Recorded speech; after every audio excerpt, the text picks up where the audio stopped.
Papunta ako ngayon sa, sa Manila Bay.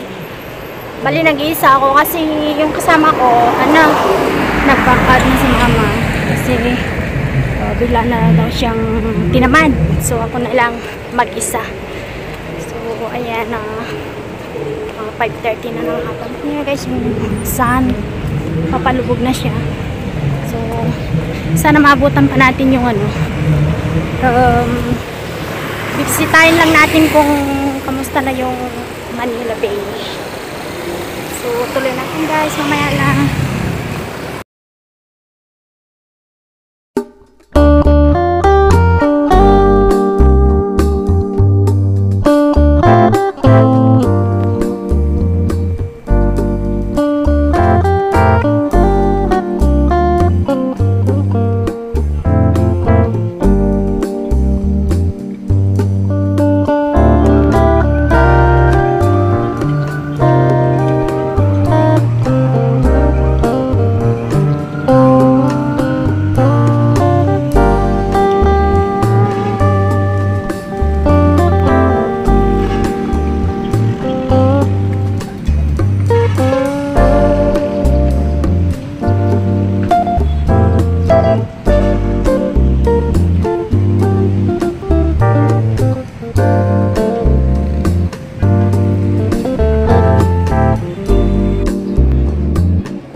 Visit Manila Bay at sunset because in the afternoon the weather is not so hot, unlike in the morning the sun rays is too strong.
mga end week ng February.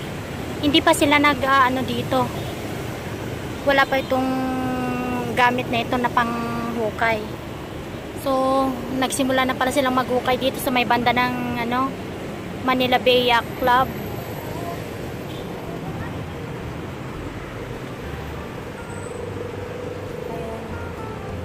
Kung natatandaan nyo guys, may bunton dito ng punong-puno ng kahoy. Pero ngayon nalinis na. So, ongoing yung paglilinis.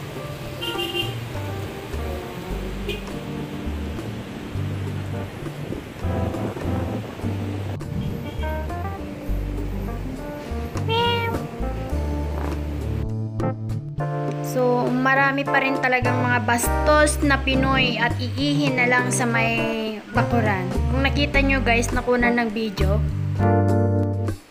So, how to promote Manila Bay as a tourist spot if we citizens, we Filipino people can't even respect ourselves na basta-basta na lang umihi kung saan-saan.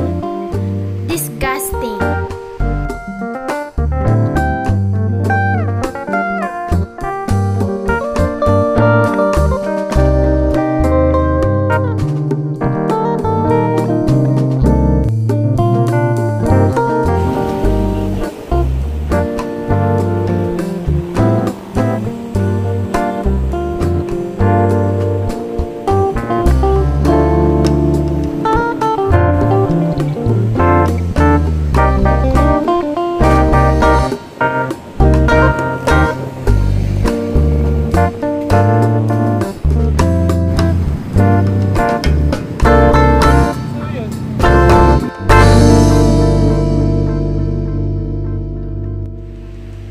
As you can see guys, merong vlogger dito. Actually, hindi lang siya. Meron pang iba na nakikita ko sa paligid na nagpi-filming for sunset.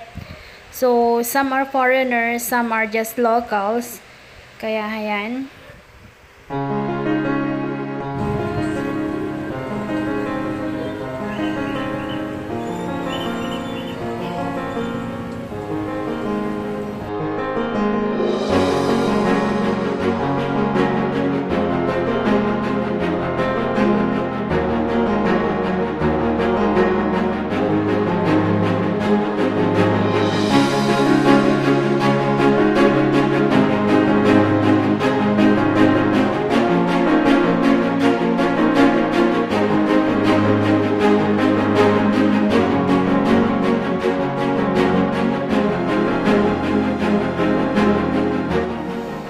Evening sa Baywalk, makikita mo maraming taong naglalakad, tapos may mga nagbebenta dito ng mga coffee na nasa benches, and a lot of them are sitting watching the sunset. So marami ka pa rin makikitang nagbebenta ng ice cream, and then may mga nag-offer din ng massage therapy.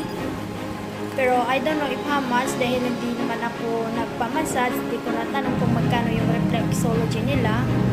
And yes, a lot of people are doing jogging. They're running the Baywalk. Tapos, ayan guys, may nakita ako na nagtitinda ng isda. Ewan ko kung saan nila kinuha tong isdang ito. If sa dagat na ito, maybe it's better na wag na lang bibili dahil we know that this bay is poisonous. Not so clean yet. So this one in Philippines we called it kalesa. So if you feel to ride it, then just tell to the owner, rent, and then ride.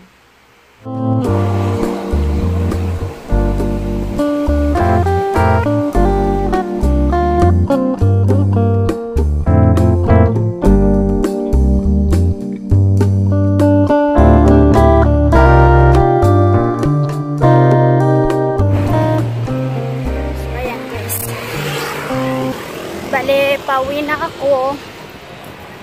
As usual, nag-iisa. Pero hindi ako takot kasi pinipili kong daanan is yung safe na ano, dito sa may maliwanag at saka may bawat kanto nito may police. So ayun nga guys, honestly yung Manila Bay is ganun pa rin tulad nung last week, pero ang ano lang yung mga ibang kalat doon, bale na ano na tangkad na. Tapos dito sa may bandana ng Manila Yacht Club, sinimulan na yung dredging. Dito ako guys.